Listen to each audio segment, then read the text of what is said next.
제가 대학교 때 연극 수업을 들은 적이 있습니다. 제가 연극을 한 거는 아니고 연극에 관해서 듣는 그런 수업이었는데, 그 수업의 일환으로 이 대학생들이 만든 그 창작 연극을 보러 가는 숙제가 있었습니다. 그래서 그 연극을 봤는데 굉장히 창의적이었고 굉장히 재밌었습니다. 그런데 그 20년이 지나도 잊혀지지 않는 장면이 하나가 있는데, 뭐냐면 그 세트가 집안 거실 세트가 있고, 또 그 동물의 배설물로 만든 거름을 그 집안 그 거실 세트에다가 갖다 놓은 겁니다. 보통 이 연극이라고 하면 소품으로 가짜를 갖다 놓지 않습니까? 근데 우리 대학생들은 진짜를 갖다 놔서 엄청나게 많은 그 거름을 이렇게 갖다 놓은 바람에 그 장소가 냄새로 그냥 너무나도 가득 차게 됐습니다. 그래서 제 보면서도 이거 이 연극 끝나고 다음 이거 할 사람은 너무 힘들겠다, 이거 환기가 될까, 그런 생각이 들 정도로 연극에 집중은 안 되는데요, 그런 걸음을 갖다 놔서 그렇게 연극을 하게 됐습니다. 그런데 그냥 이제 이 걸음을 갖다 놓은 게 중요한 게 아니라, 이제 연극을 이제 걸음을 갖다 놓은 다음에 한 배우가 들어옵니다. 그 배우가 들어와서 이제 집안을 청소를 하기 시작합니다. 이 사람이 들어와서 이 집안에 냄새가 나니까 냄새를 없애기 위해서 설거지도 하고 음식물 쓰레기로 버리고 먼지도 털어내고 쓰레기도 버리는데, 거름을 보고는 그냥 지나칩니다. 집안 한가운데 그렇게나 많이 있는 거름은 계속해서 지나치면서 이상하다고, 냄새가 없어지질 않는다고, 그러면서 계속해서 그 여러 가지 쓰레기만 버리다가 결국 냄새가 사라지지 않는 그런 모습이 아직도 그 장면이 기억이 납니다. 그 연극은 그 장면을 통해서 우리가 보통 우리 인생에서 가장 중요한 문제는 해결하지 않고 그냥 두면서 중요하지 않은 여러 문제들만을 해결하며 살아가는 그런 아이러니한 모습들을 보여주고 있었습니다. 제가 그 장면을 보면서 기억에 왜 나냐면, 마치 그 장면이 저의 마음과 같았기 때문입니다. 우리의 삶을 보면 우리 인생에서 정말 중요한, 개인적으로 중요한 문제들이 있습니다. 가정에 중요한 문제들이 있습니다. 그런데 그 중요한 문제들은 해결하려고 하면 사실은 굉장히 많은 노력이 들어갑니다. 많은 용기가 필요합니다. 많은 힘이 필요합니다. 많은 시간이 듭니다. 그래서 우리가 보통 어떻게 하냐면, 그 문제를 해결하기보다는 그 문제는 가만히 두고 다른 문제들만 해결합니다. 그냥 지나갑니다. 그러면서 우리가 이렇게 생각합니다. 내가 이거 그냥 시간이 지나면 이 문제가 해결이 될 거다. 내가 그냥 열심히 살아가면 그 문제 건드리지 않아도 이 문제가 해결이 될 거다. 내 인생 괜찮게 지나갈 거다. 내가 지금은 다른 문제들만 좀 해결이 되면 이 문제는 굳이 내가 건들지 않아도 내 삶이 괜찮아질 거라고 이렇게 생각을 합니다. 그런데 그렇게 중요한 인생의 문제는 내버려두고 다른 문제를 해결해도 내 삶은 여전히 문제가 계속이 될 수밖에 없습니다. 우리가 지금 해야 되는 문제는 우리 집안의 거실에 있는 거름을 먼저 제거하는 것입니다. 우리의 인생에서 가장 부차적인 문제들은 내버려두고 가장 핵심적인, 가장 중요한 문제를 먼저 손보는 것이 가장 중요합니다. 가장 본질적인 문제를 해결해야 됩니다. 그러면 가장 본질적인 문제가 무엇입니까? 우리 개인적으로, 우리 가정에서, 우리 직장에 있는 가장 본질적인 문제가 뭡니까? 여러분 혹시 사람을 생각하셨습니까? 그 사람 때문에 내가 가장 본질적인 문제가 있다, 아니면 어떤 재정적인 문제 때문에 내가 본질적인 문제가 거기 있다, 이거부터 해결이 돼야 되는데 이렇게 생각하셨습니까? 성경은 그것이 아니라 가장 중요한 문제는 우리의 마음이라고 말씀을 합니다. 우리가 생각하기에 다른 사람, 다른 환경, 돈, 건강 이런 것들이 문제라고 생각할 수 있지만, 성경은 그것이 아니라 가장 중요한 문제는 우리의 마음이 가장 중요하다고 말씀을 합니다. 우리의 마음이 그 상황을 어떻게 대하느냐, 우리의 마음이 그 사람을 어떻게 대하느냐, 거기에 따라서 우리의 환경의 반응에 따라서 그것이 문제가 될 수도 있고 문제가 되지 않을 수도 있기 때문입니다. 그래서 성경은 어떠한 문제라도 그 문제의 중심에는 마음이 있기 때문에 마음을 가장 중요하게 보라고 말씀을 합니다. 그리고 바울은 에베소서 4장 17절 우리가 읽은 그 말씀에서 마음에 대해 이렇게 말씀을 합니다. 우리 에베소서 4장 17절을 같이 읽어보도록 하겠습니다. 시작. 그러므로 내가 이것을 말하며 주 안에서 증언하노니 이제부터 너희는 이방인이 그 마음에 허망한 것으로 행함같이 행하지 말라. 바울은 이렇게 얘기를 합니다. 내가 주 안에서 너에게 명령한다. 지금 내가 하는 말은 내가 너에게 권하는 말도 아니고 내 인간적인 생각도 아니라 하나님 안에서, 주 안에서, 주님 안에서 내가 너에게 명령한다. 그러니까 너는 잘 들어야 된다. 그러면서 하는 얘기가 이제부터 너는 마음에 허망한 것으로 채우지 말라. 너는 마음을 허망한 것으로 채우지 말라고 말씀합니다. 세상의 허무한 것들, 세상에 가치 없는 것들로 너희의 마음을 채우지 말라는 것입니다. 세상에서는 가치가 있다고 말하지만 실질적으로 하나님의 눈으로 보면 아무런 가치가 없고 허무하고 속이 비고 이런 것들로 절대 너희의 마음을 채우지 말라고 말씀합니다. 왜 그렇습니까? 우리의 삶의 가장 큰 문제는 마음에서 시작하기 때문입니다. 우리의 마음을 더러운 것, 허무한 것으로 채워놓으면 결국 우리의 인생의 문제가 되기 때문입니다. 잘못된 것을 마음에 품고 살아가는 것이 바로 우리 개인적인 삶의 가장 큰 문제고 우리 가정의 가장 큰 문제가 되기 때문입니다. 그래서 바울은 우리에게 너희는 마음에 허망한 것을 품고 이방인처럼 살아가지 말라 말씀합니다. 우리는 예수를 믿기 전에는 이방인으로 살았습니다. 그런데 예수를 믿은 후에는 하나님의 백성이 되었습니다. 여러분, 하나님의 백성이 됐다는 뜻이 무슨 얘기입니까? 분명히 우리의 영이 구원을 받았다. 이제 우리가 하나님께 속한 자가 되었다. 그 이야기는 맞습니다. 그런데 거기에서 그치는 것이 아니라 하나님의 백성은 우리의 마음도 하나님께 바쳐진 것을 말씀을 합니다. 우리의 마음이 예수 그리스도로 가득 채워지는 것을 말씀합니다. 이제부터는 우리의 마음을 예수 그리스도만을 바라보며 예수 그리스도와 동행하며 살아가게 되었다는 그 마음의 변화까지도 의미하는 것이 하나님의 백성이 되었다는 그런 의미입니다. 그래서 바울은 이 말씀을 통해서 우리에게 이렇게 얘기를 한 겁니다. 하나님께서 너를 구원하셨고 너의 마음에 이 세상 그 누구도 줄 수 없는 가장 귀한 예수 그리스도에 대한 생각과 영원한 천국에 대한 마음으로 너의 마음을 가득 채워주셨는데 너는 왜 세상의 허무한 것으로 가슴을 채워가며 살아가고 있는가? 세상의 허망한 것, 껍데기와 같은 것으로 왜 너의 마음을 채워가며 살아가고 있는가? 절대로 세상에 허무한 것으로 너의 마음을 품지 말라. 여러분, 우리 반드시 기억하셨으면 좋겠습니다. 우리는 지금 전쟁 중입니다. 그런데 어떤 전쟁이냐면 우리의 마음을 두고 전쟁을 하고 있는 겁니다.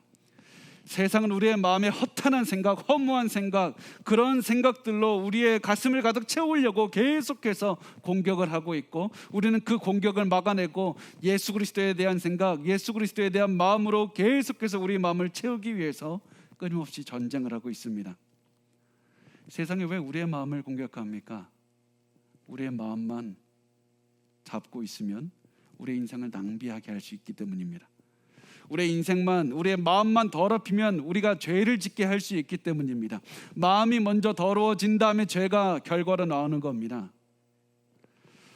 그래서 지금 가장 중요한 것은 여러분의 마음입니다. 여러분은 지금 무슨 생각을 하고 살아가고 계십니까?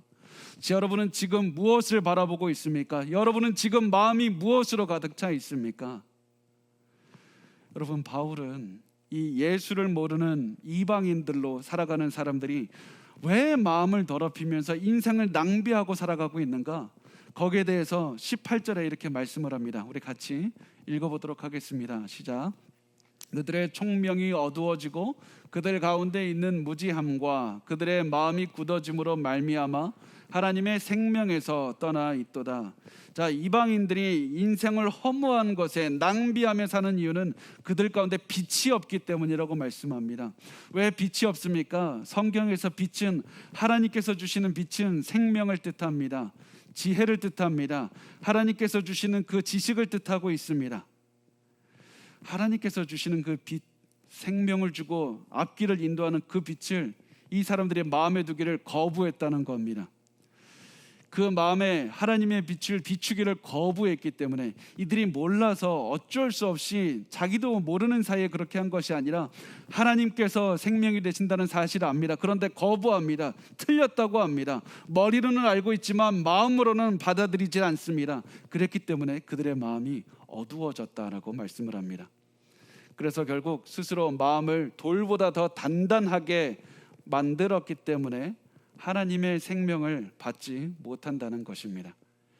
그 결과 하나님 없이 살아가는 사람의 삶이 어떻게 되는지 19절에 말씀을 합니다. 우리 19절 같이 읽겠습니다.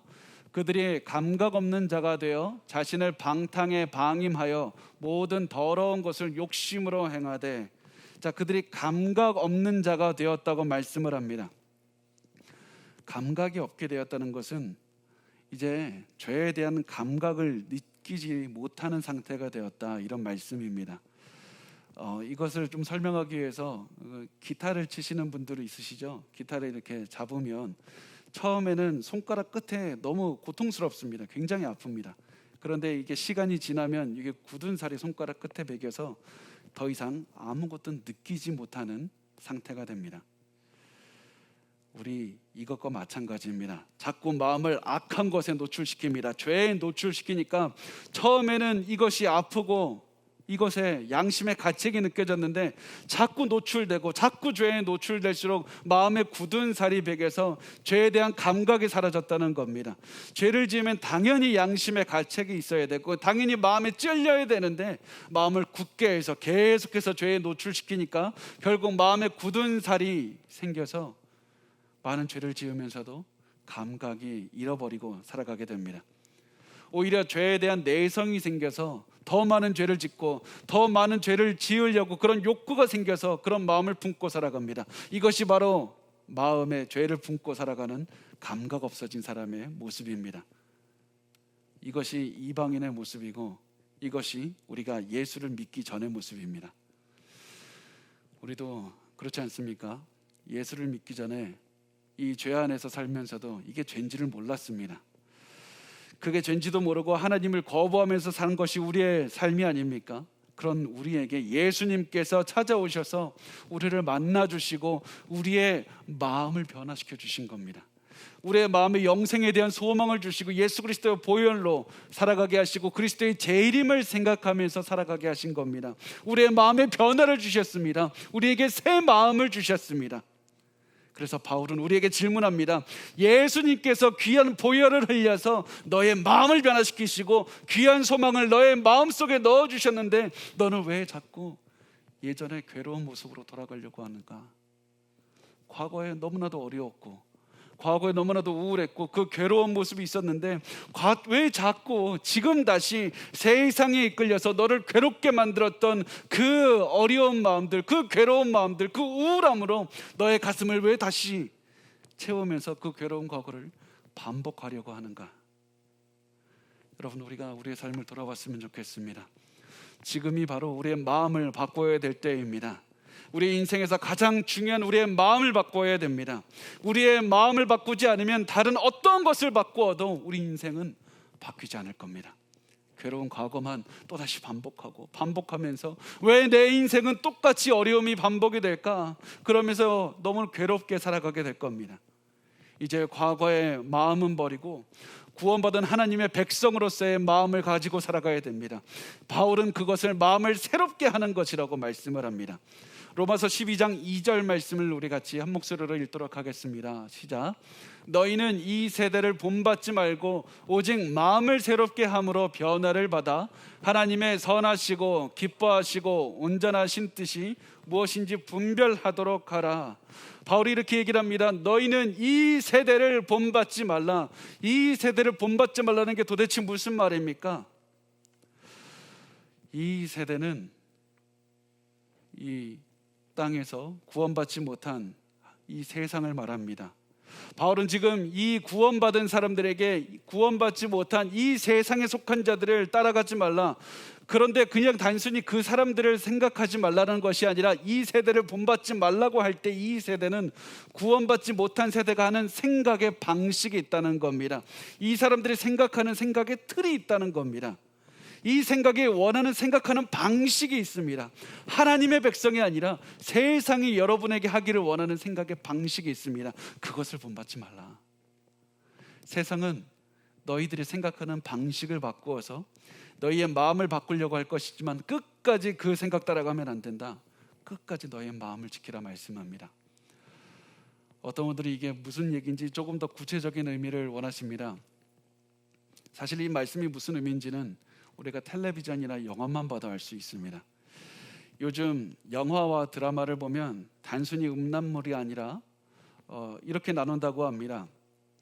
덜 노골적인 음란물인 소프트 포른이라고 그러고, 그리고 아예 노골적인 음란물은 하드 포른이라는 그 두 가지를 나누어서 아이들이 보는 거든지 어떠한 문화 콘텐츠든지 어떠한 그런 영화라든지 어떠한 동영상이라든지 어떠한 문화 콘텐츠가 무엇이 됐든지 마케팅의 도구로 모든 것에 여성의 몸매를 연상시키거나 성행위를 연상시키는 것을 다 집어넣는다고 합니다. 덜 노골적인 음란물로 우리 주변을 가득 덮는다는 겁니다. 왜 그렇게 합니까? 이렇게 해야지 사람들의 시선을 끌 수 있기 때문입니다. 이렇게 해야지 사람들의 가슴 속에, 마음 속에 그 음란한 것들을 넣어서 자기의 물건을 팔 수 있기 때문입니다. 이렇게 해야지 세상이 자기들이 원하는 생각을 넣고 그 생각을 자꾸 하나 둘씩 넣게 되다 보면 우리는 결국 세상이 원하는 생각으로 자연스럽게 우리가 원하지 않아도 우리도 모르는 사이에 끌려가게 된다는 사실입니다. 계속해서 이런 음란한 것, 악한 것에 노출이 되면 결국 우리의 생각은, 우리의 자녀들의 생각은 세상이 원하는 방식으로 바꾸어질 수밖에 없습니다. 여러분, 그래서 고민하시기 바랍니다. 바울은 얘기를 합니다. 분별하라고 말합니다. 우리가 무엇을 생각하는지, 우리의 마음에 갑자기 드는 생각이 무엇인지 분별하라. 이것이 하나님께서 주시는 생각인지 세상에서 나도 모르게 주입된 생각인지 분별하지 않으면 세상은 우리에게 주입되는 그 생각을 통해서 우리에게 이 땅에 속한 허무한 것들을 가슴에 품고 살아가게 만들 겁니다. 지금 무엇보다도 여러분의 마음을 지켜야 됩니다. 우리의 마음이 절대로 이 세상에서 원하는 생각의 방식을 따라가도록 두어서는 안 됩니다. 그래서 로마서 12장 2절에서 바울은 이렇게 얘기를 합니다. 오직 마음을 새롭게 함으로 변화를 받으라. 마음을 새롭게 함으로 변화를 받으라. 바울이 지금 너의 영을 새롭게 함으로 변화를 받으라, 감정을 새롭게 함으로 변화를 받으라, 새로운 지식을 받음으로 변화를 받으라, 이것이 아닙니다. 너의 마음을 새롭게 함으로 변화를 받으라. 마음을 새롭게 해야 된다. 우리의 마음을 잠시 있다가 사라지는 것에 세상의 헛된 것으로 채우는 것이 아니라 영원한 것에 우리의 마음을 주어야 된다. 세상의 것으로 내 마음을 채울 것이 아니라 하나님의 선하시고 온전하신 뜻이 무엇인지 분별해서 하나님의 뜻, 선한 것으로 너의 가슴을 채워야 된다. 천국의 소망을 두고 살아가야 된다. 이것이 바로 마음을 새롭게 하는 겁니다. 절대로 이 세상에서 주는 그런 마음을 따라가지 마십시오. 영원한 것을 위해 살아가야 됩니다. 이 영원한 것을 살기 위해서 우리의 마음을 세상의 허무한 것이나 음란한 것이나 악한 것이나 더러운 것으로 채우지 않고 하나님의 뜻으로 채우기 위해서 우리가 무엇을 합니까? 다시 기본으로 돌아가야 됩니다. 우리에게 주어진 것이 무엇입니까? 하나님의 말씀과 기도밖에 없습니다. 여러분, 제가 오늘 설교를 준비하면서 여러분께 간청드리고 싶었습니다. 부탁드리고 싶었습니다.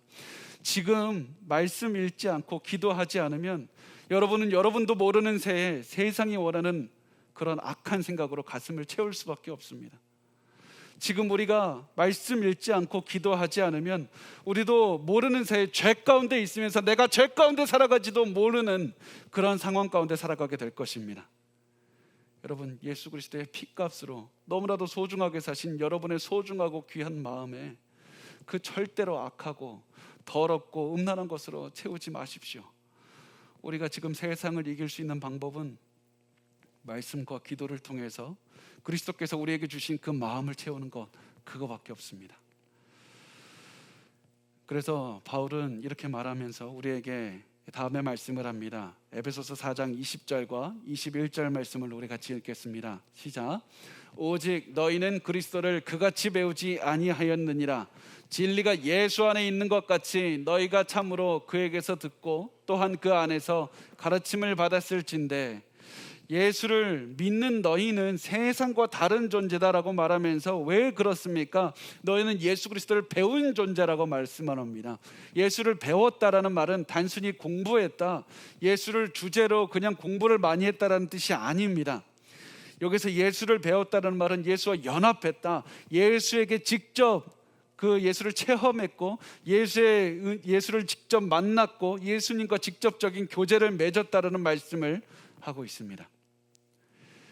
예수를 믿으면 예수 안에 살면서 예수님과 교제를 누리면서 살아가게 됩니다. 예수님의 마음을 가지게 되고 진리를 가슴에 품고 살아가게 됩니다. 진리가 무엇입니까? 예수께서 나를 사랑하셔서 죄 가운데서 있는 나를 위해서 죽으셨고 부활하셨다, 그것이 바로 진리가 됩니다. 그 진리를 가슴에 품고 계속해서 살아가면 우리는 그런 귀한 존재로 살아갈 수 있다고 말씀을 합니다. 이렇게 말함으로써 바울이 내려오는 결론이 무엇입니까? 22절부터 24절까지가 결론입니다. 우리 같이 읽겠습니다. 너희는 유혹의 욕심을 따라 썩어져가는 구습을 따르는 옛사람을 벗어버리고 오직 너희의 심령이 새롭게 되어 하나님을 따라 의와 진리의 거룩함으로 지으심을 받은 새 사람을 입으라. 바울이 우리에게 옛사람을 벗어버려야 된다고 말씀합니다. 분명히 우리가 예수를 믿는 순간 우리의 옛사람은, 죄로 가득했던 옛사람은 십자가에 못 박았습니다. 예수를 믿는 순간 새로운 사람이 돼서 거듭났다라고 표현하지 않습니까? 그런데 그럼에도 불구하고 우리가 예수를 믿은 다음에도 계속해서 우리가 이 땅에서 살아가는 동안에는 옛사람의 모습이 자꾸 드러나게 될 겁니다. 세상의 가치관, 세상의 모습으로 살던 그 마음이 자꾸 내 생각에 들어와서 내 가슴을 가득 채우려고 할 것입니다. 예수 믿기 전에 암울하고 분노했고 음란했던 그런 욕망이 자꾸 내 마음을 채우려고 할 겁니다. 그때 우리는 반드시 이 세상에 속한 생각을 버려버려야 된다, 우리의 마음에서 내버려야 된다, 그렇게 말을 하고 있는 겁니다. 세상에 속한 생각은 더러운 옷과 같은 것입니다. 우리가 옷이 더러워지거나 옷이 찢어지면 어떻게 합니까? 그거 버리지 않습니까? 배설물이 묻었다고 생각을 해보십시오. 벗지 않습니까? 새 옷을 입지 않습니까? 우리에게 오는 그 생각도 그와 같은 겁니다. 악한 생각과 추한 생각과 음란한 생각을 품은 그 마음은 배설물이 묻은 옷과 같은 겁니다. 그래서 당장에 벗어버리라고 바울이 얘기를 하고 있습니다. 그렇게 해서 깨끗한 마음을 유지하라. 그렇지 않으면 안 된다라고 말씀합니다. 그렇게 벗다 보면 또다시 우리의 마음에 악한 생각이 들어올 것이고, 또다시 벗으면 또다시 더러운 생각이 들어올 것이고, 또다시 벗고 또다시 벗고 또다시 벗고, 그렇게 해서 끊임없이 새로운 옷을 입는 것이 우리의 삶이라는 겁니다. 그렇게 해서 예수 그리스도께 속한 생각으로 우리의 마음을 채워야 되는 겁니다. 제가 이렇게 말씀을 드리면 가끔 이렇게 저에게 말씀을 하시는 분이 있습니다. 사실은 나도 알고 있습니다. 나도 악한 생각이 내 마음에 드는 거 원치 않은데 자꾸 악한 생각이 내 마음에 들어옵니다. 예수를 믿었을 때 얼마나 기뻤는지, 너무나도 좋았습니다. 그렇게 계속해서 살 수 있을 것만 같았습니다. 그런데 시간이 지나 보니까 자꾸 예전의 모습으로 돌아갈 수밖에 없는 환경이 오게 됩니다. 내 마음에 우울함이 찾아옵니다. 세상의 유혹이 너무 강렬합니다. 내 의지가 약해집니다. 그래서 자꾸 악한 생각에 들어가게 됩니다. 음란한 생각에 들어갈 수밖에 없게 됩니다. 자꾸 무너지게 됩니다. 이렇게 벗고 또 벗어도 자꾸 나에게 들어오는 이 악한 생각을 어떻게 이겨낼 수가 있습니까? 사실은 이 고민을 하는 것이 우리의 솔직한 마음일 것이고, 저의 솔직한 고민이고, 또 종교개혁자 마르틴 루터라는 사람이 했던 그런 고민이기도 했습니다. 종교개혁가 마르틴 루터가 이런 고민을 하다가 이런 얘기를 했다고 합니다. 내가 세례를 받을 때 옛 아담을 물에 빠뜨려서 물속에서 익사시켰다고 생각했다. 그런데 나중에 보니까 그 녀석은 수영할 수 있었다는 사실을 몰랐다. 이렇게 얘기를 했다고 합니다. 분명히 예수를 믿고 예수를 우리 마음에 받아들였을 때는 우리가 세상에 속한 우리의 모습이 죽은 줄 알았습니다. 그런데 시간이 지나 보니까 또 우리가 세상의 것을 붙잡고 있고, 또 옛사람의 모습이 드러나서 우리가 죽였다고 생각하는 아담이 아직도 수영하고 우리를 따라오고 있고, 다시 우리 앞에 나타나고 다시 우리 앞에 나타나서 자꾸 우리를 힘들게 하고, 우리의 우울하고 음란하고 욕심 많은 내 모습이 자꾸 내게 와서 내 마음을 가득 채우고 있는 것을 보게 됩니다. 이때 우리가 어떻게 해야 됩니까? 우리가 해야 되는 것은 낙심하고 포기해야 될 것이 아니라 다시 싸우면 되는 겁니다. 다시 벗으면 되는 겁니다. 다시 마음에서 싸우기만 하면 되는 겁니다. 절대로 마음을 돌이켜서 예전의 모습으로 돌아가서는 안 됩니다. 세상의 생각이 우리의 마음을 붙잡는 것 같으면 또다시 싸워내고 또다시 벗으면 됩니다. 또다시 생각을 버리고 또다시 버리고 또다시 버리고, 어떻게 해서든지 마음을 영원에 대한 생각으로, 천국에 대한 소망으로 가득 채워야 되는 겁니다. 말씀을 읽고 기도해서 하나님에 대한 것으로 가득 채우고, 고결한 하나님의 말씀으로 우리의 생각을 가득 채워야 됩니다. 이것만이 우리가 생각의 싸움, 마음의 싸움에서 이겨낼 수 있는 유일한 방법입니다. 이런 마음의 싸움을 하는 우리에게 바울은 말씀합니다. 데살로니가전서 5장 5절과 6절 말씀을 우리 같이 읽겠습니다. 시작. 너희는 다 빛의 아들이요 낮의 아들이라. 우리가 밤이나 어둠에 속하지 아니하나니 그러므로 우리는 다른 이들과 같이 자지 말고 오직 깨어 정신을 차릴지라. 바울은 우리가 세상에 속하지 않고 하나님께 속했기 때문에 이제부터 편하게 살면 된다, 가만히 있으면 다 좋은 일이 일어날 거다 말씀하지 않습니다. 바울은 얘기합니다. 너희가 빛의 자녀이고 낮의 자녀이기 때문에 오히려 다른 이들과 같이 자지 말고 오직 깨어 정신을 차리라. 다시 그들과 함께 자지 말고 오직 깨어 정신을 차리라. 우리가 빛의 자녀이기 때문에 깨어 있어서 정신을 차려야 된다고 말씀합니다. 정신을 차려야 된다는 말은 우리가 술 취한 것 같이 정신이 몽롱해지면 절대 안 된다. 세상이 주는 악한 생각이 너희들을 술 취하게 만든 것 같이 계속해서 안 좋은 길로 이끌어갈 것이다. 그러나 너희들은 분별해서 정신이 절대 몽롱해지지 말고 깨어있는 마음을 가져야 된다. 깨어있는 마음을 갖기 위해서는 무엇을 해야 됩니까? 생각을 절제해야 됩니다. 여러분, 마음에 드는 아무 생각이나 받아들이지 말고 온전한 정신을 가지고 깨어 있어야 됩니다. 이 마음에 드는 생각이 나의 생각인지 하나님께서 주시는 생각인지 항상 분별하고 항상 절제해야 됩니다. 우리는 우리 마음에 드는 생각 하나 때문에 이게 무슨 대수일까, 이게 무슨 대단한 일일까 하고 그냥 지나칠 수 있지만, 그 생각 하나가 도미노처럼 하나하나 우리의 삶을 망가뜨려서 우리의 삶 전체를 망가뜨릴 수도 있고 여러분의 가정 전체를 망가뜨릴 수도 있습니다.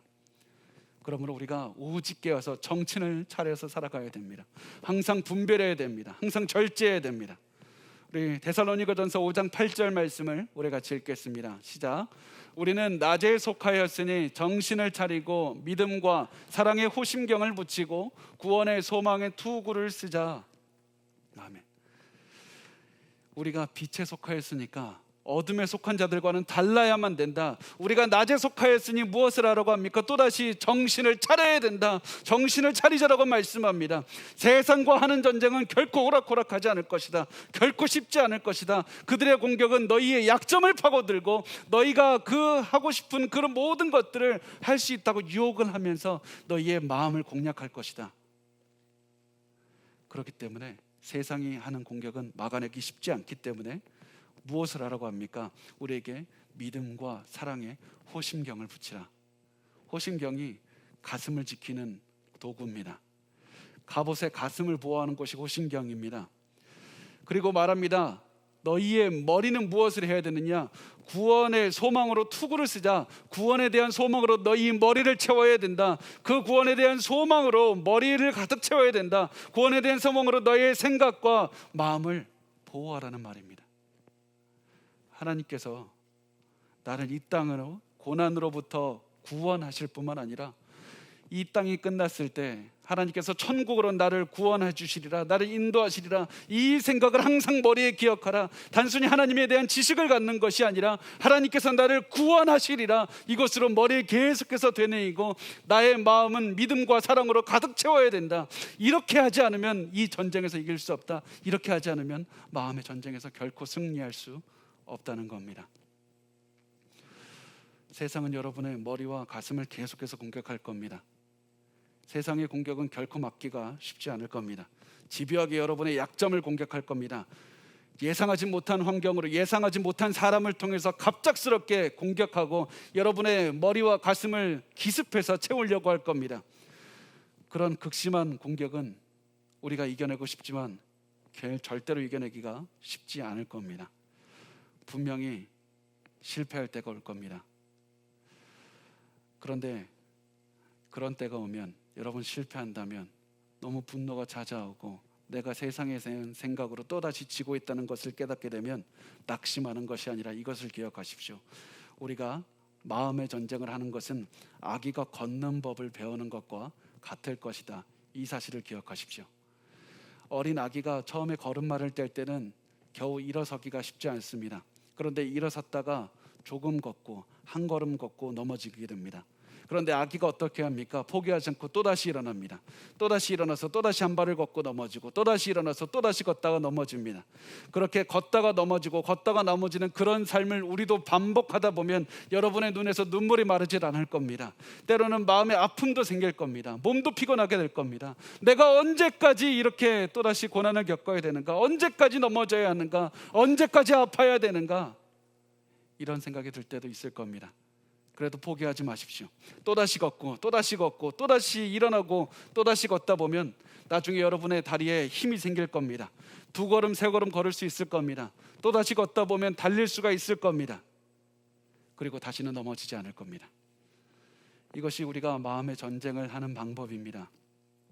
마음을 전쟁을 할 때 실패할 수 있다고 예상하고 실패를 대비하시면 됩니다. 실패해도 괜찮습니다. 넘어지는 것이 당연합니다.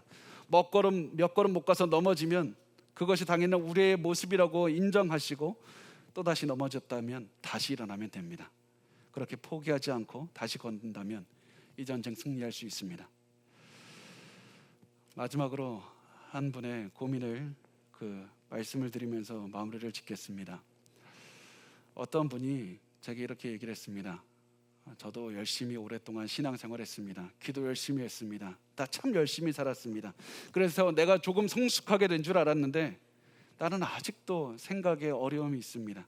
나는 아직도 마음이 힘듭니다. 나는 신앙이 성숙하게 되면 이 마음에 있는 그 생각의 전쟁을 하는 것이 쉬워질 줄 알았습니다.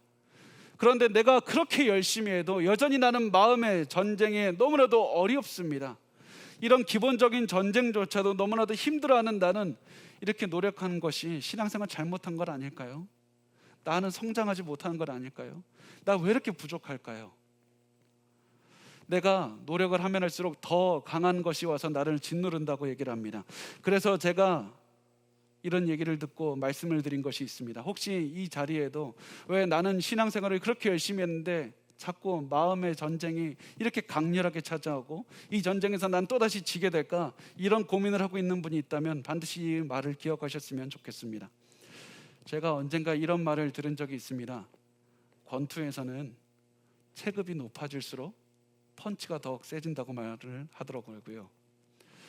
권투에서는 체급이 높아질수록 펀치가 때리는 힘이 더 세진다는 것을 들었습니다.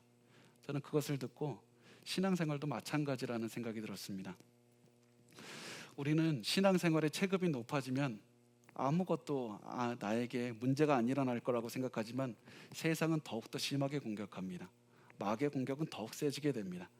그래서 내가 믿음이 성장하고 있다면 당연히 마귀가 세게 공격할 거기 때문에 나의 삶에서 오는 펀치가 너무나도 세고 왜 이렇게 내 삶의 고난이 더 세졌을까? 왜 이렇게 내 마음의 어려운 마음이 너무나도 세게 될까? 그것을 체험하셨다면 여러분 기뻐하십시오. 여러분의 신앙이 성장하고 있는 겁니다. 여러분의 마음이 더욱더 강해지고 있는 겁니다. 여러분이 예전에는 걷지 못하는 어린 아이와 같은 수준이었다면 이제는 달려가고 있는 겁니다. 그렇기 때문에 더 강하게 흔들기 위해서 세상이 여러분을 더 어려운 마음을 품게 하려는 것입니다. 그래서 우리가 항상 어려움이 있을 때 하나님께서 나를 성장시키신다. 하나님께서 날 자라게 하신다. 나의 믿음은 오늘도 성장했다. 그래서 기뻐하는 마음을 가지고 다시 한번 말씀과 기도로 돌아가서 우리의 마음을 채우시기를 바랍니다.